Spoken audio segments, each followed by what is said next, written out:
کیا سمجھیں گی؟ بسم اللہ الرحمن الرحیم۔ سب سے پہلے تو میں یہ بات کہنا چاہتی ہوں کہ جو بھی آپ نے دوسرے ملکوں کی مثال دی ہے، وہاں پر تو ٹین ایج سے ہی بچیوں کے بوائے فرینڈز اور گرلز فرینڈ کا ایک کلچر موجود ہے، لیکن جب ہم اپنے معاشرے کی بات کرتے ہیں تو مجھے یہ لگتا ہے کہ وقت کے تقاضوں کے مطابق ہم نے جو اپنا سیٹ اپ بنایا نا، اس میں ہم لائف سکلز نہیں سکھا رہے۔ یہ بیسیکلی جو بھی یہ بات کر رہی تھی کہ یہ لائف سکلز ہیں، اور اس میں آپ نے یہ جو بات کہی نا کہ جی چادر والی یا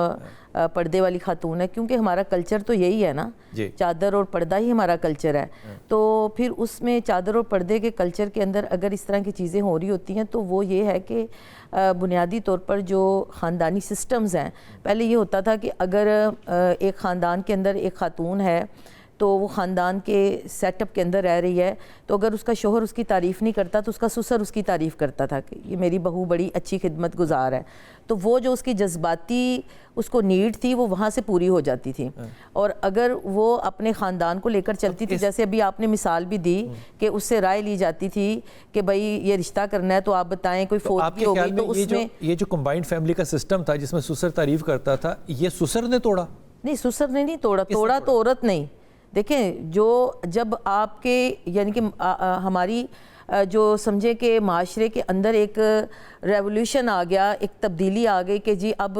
جوائنٹ فیملی کی بجائے ہمیں سنگل فیملی سسٹم کو وہ دینا ہے، تو ظاہر عورت اس خاندان کے حصار سے باہر نکل آئی نا۔ عورت جب خاندان کے حصار سے باہر نکل آئی، آپ دیکھیں کہ بہت ساری ایسی بچیاں جو کہ اپنے خود وہ کہتی تھی کہ خاندانی سسٹم میں ہم نے نہیں رہنا، ہم نے الگ رہنا ہے، وہ اکیلی رہیں تو وہ کولو کا بیل بن چکی ہیں، بچوں کو بھی خود ہی اسکول چھوڑنا ہے، بچوں کو لے کر بھی آنا ہے، گھر کو بھی دیکھنا ہے، لیکن خاندانی سسٹم کے اندر کوئی چچا، کوئی تایا، کوئی پپھا، کوئی جا کے اسکول بچوں کو سب کو کٹھے چھوڑ کے آتے تھے، ایک سسٹم تھا۔ جب ہم نے اس سسٹم کو توڑا تو اب ہمیں پھر اس چیز کا یہ خمیازہ ہے جو ہم بھگت رہے ہیں۔ یہ بتائیے کہ ایک شادی ہوتی ہے، ٹھیک ہے، میاں نے صبح کمانے جانا ہے، اس نے 8 بجے تقریباً گھر سے نکلنا ہے اور وہ 9 بجے پہنچے گا، بینک میں فرض کر لیتے ہیں بینک میں ہے، اب وہ بینک بند ہوا ہے 5 بجے،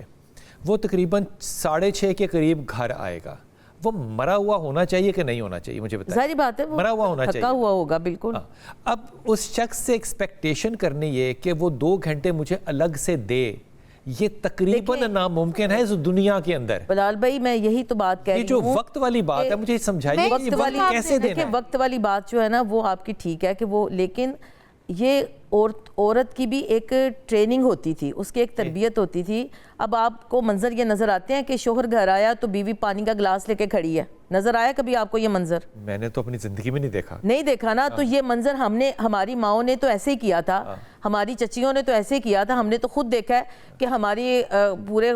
خاندان کے اندر جب کوئی مرد آتا تھا گھر میں تو خواتین، اگر اس کی بیوی موجود نہیں ہے، وہ کسی کام میں، تو اس کی بھابھی جو ہے وہ اس کو پانی پیش کر رہی ہے، اس کی بہن اس کو پانی پیش کر رہی ہے۔ لیکن جب آپ نے یہ نعرے دیے کہ اپنے موزے بھی خود ہی دھو اور اپنا کھانا بھی خود پکاؤ، تو پھر یہ سارا کچھ تو اس کا شوہر نے تھوڑی دیے نعرے، آپا شوہر نے نہیں دیے۔ جس آزادی کے نام پر عورت کا جن کو بوتل سے باہر نکالا نا، اب وہ جن جو ہے وہ سر چڑھ کر بول رہا ہے۔ یہ وہ چیز ہے کہ جس کو اب جو آپ جو کہہ رہے ہیں کہ 8 بچوں کی ماں یہ کام کر رہی ہے، اس 8 بچوں کی ماں کو اس میڈیا نے سکھایا، ڈراموں نے سکھایا کہ تمہاری ایک جذباتی جو ہے نیڈ ہے اس کو پورا کرنے کے لیے پہلے عورتیں اپنے گھر کو سنوارتی تھیں، گھر کو بناتی تھی، کڑھائی کرتی تھیں، روٹی پکاتی تھی، سالن پکاتی تھی۔ جب یہ ساری چیزیں باہر سے پوری ہونا شروع ہو گئی، ناشتے باہر سے آنے شروع ہو گئے، ساری چیزیں، تو عورت کے پاس ٹائم بہت ہے، اس ٹائم کو کہیں کنزیوم کرنا ہے۔ آپ نے بڑی اچھی بات کی، اب ٹائم بہت ہے اس کے پاس، ٹائم ہے نا ڈاکٹر صاحبہ